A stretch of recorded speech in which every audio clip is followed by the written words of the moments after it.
Pak Hermanto. Oh, lagi di luar ya. Iya Bang ya. CSR si jantung semoga memberikan manfaat. Kemarin kami jadi setiap tahun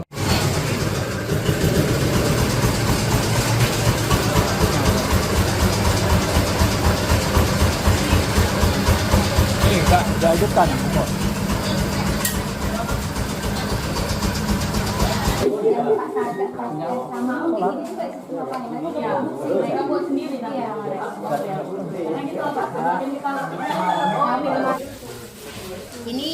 Ini tepung yang sudah ada ikan, ada keju, ini nanti agar ikannya menjadi homogen.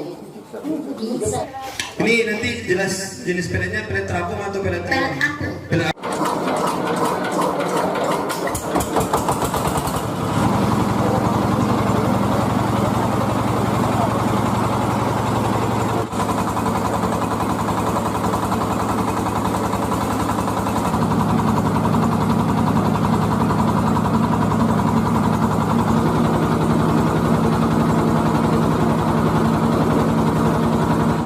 termasuk juga peduli masyarakat.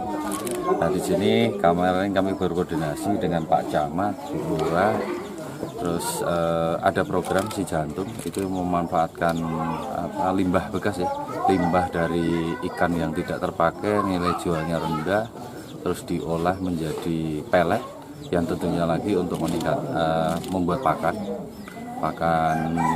udang maupun ikan ditambah itu yang tentunya di sini harapan kami bisa berkeberlanjutan dan tentunya juga memberikan manfaat yang positif ya kepada warga, ke masyarakat di sini juga, terus bisa meningkatkan taraf hidup juga. Jelajahi cara baru mendapatkan informasi. Download Metro TV Extend sekarang.